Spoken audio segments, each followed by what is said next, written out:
Returning to the United States, and the Republican Party, as we mentioned, has officially anointed Mitt Romney as its nominee to stand against Barack Obama in November's presidential election. Delegates have been dancing in the aisles this morning on the first day of the GOP's convention in Tampa, Florida. Our North America correspondent Craig McMurtry joins us now from the convention. Craig, this was a foregone conclusion. Yes, it was a foregone conclusion, and it has to be said, Jeremy, that there wasn't that much sense of drama. They essentially went through the roll call, the state stepped up. By far the majority of them gave the delegates to Mitt Romney as expected. I guess the only little frisson of excitement was when every now and then a state would give us a small number of delegates to Ron Paul, but the Ron Paul people in the Tampa Hall here would cheer loudly, but they were studiously ignored by the party officials and certainly by the Romney supporters. And when they read the tallies back after each state call, they read back the Romney numbers and not the Ron Paul numbers. So there's still a bit of angst about that. The Ron Paul supporters feel that they've been poorly treated here at this convention, but the deal is done. Mitt Romney now has the nomination of his party. Of course, he will deliver his acceptance speech in 2 days' time. And as you say, they were dancing and waving Mitt posters, banners that had been handed out well in advance.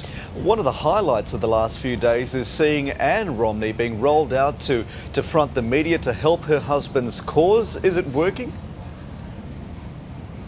Well, it's too early to say if it's working, but certainly there's a big buzz on the floor of the convention about Ann Romney's speech, which is to be delivered in a couple of hours' time.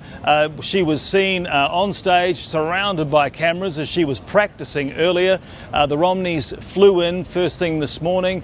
She's charged, I guess, with warming up her husband's image, and in a sense, that's what she's been doing really for days now, starting off with interviews with US networks, talking about her relationship with Mitt Romney. This morning on the media plane, she was handing out cakes and homemade biscuits to reporters and joking about how she's had quite a bit of input into the speech.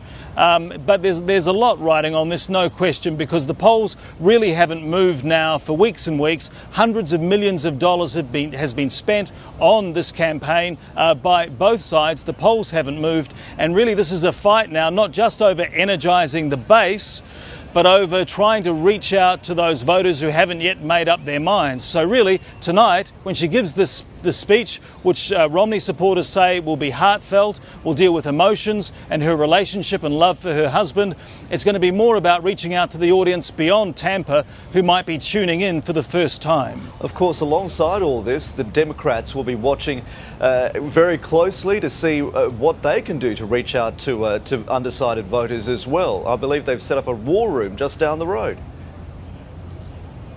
They have, though they stopped short of doing what they said they were going to do before Hurricane Isaac came on the scene. They were actually going to have a rival rally here. They were going to bring the Vice President, Joe Biden, to Tampa. That got called off when the storm started to threaten the Gulf Coast.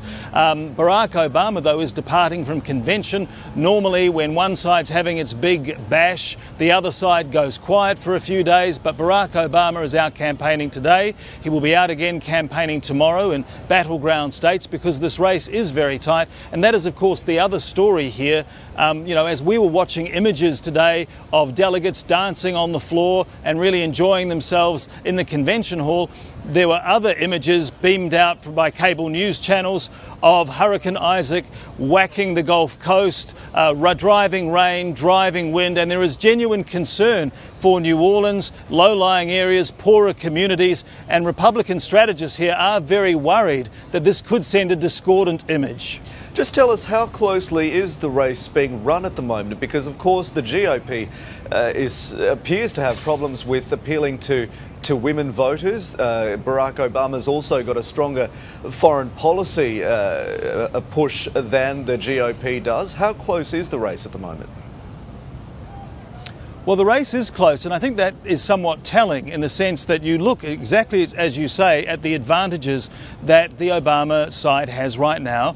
They have a strong advantage with Hispanic voters. There's a gender gap, women supporting African Americans very, very strongly. There was a Wall Street Journal poll recently, I think, that basically had zero support among African American voters for Mitt Romney. So there are these advantages. Also, the president consistently polls as someone more likeable, more warm than Mitt Romney, who's seen as more businesslike and not really in touch with ordinary people, which again is why Ann Romney's speech in a short while is so important. Yet for all of these factors, the polls are really quite close. Barack Obama has a lead in most of the battleground states. He has advantages on the electoral map after his big win 4 years ago. But nationally, really the difference between the two is within the margin of error, which is why Republican strategists in the Romney camp are firmly convinced that if they can warm up their candidate, if they can convince people that he is like them, that he gets the troubles that they're dealing with in their ordinary lives, they think that could make a material difference. Is foreign policy likely to climb up the ladder in terms of importance, or are domestic concerns going to be the key here? Well, in the convention hall, they have two clocks set up. The debt and deficit clock, now the debt clock ticking over, approaching $16 trillion now, a staggering sum. And to make a point, Republicans started another clock for the length of this convention, which is just going up at a staggering rate, demonstrating just how much debt is being accumulated. They want the message to be about the economy and about jobs. And they also want, as we've been discussing, to warm up the image of Mitt Romney. Foreign policy is only likely to feature if there is some sort of international emergency in the coming several months, or 2 months between now and the November election. But really it's about the basics. It's about jobs, it's about home values, it's about petrol prices. It really is the bread and butter stuff. All right, Craig McMurtry reporting from Tampa in Florida. We'll leave it there. Thank you.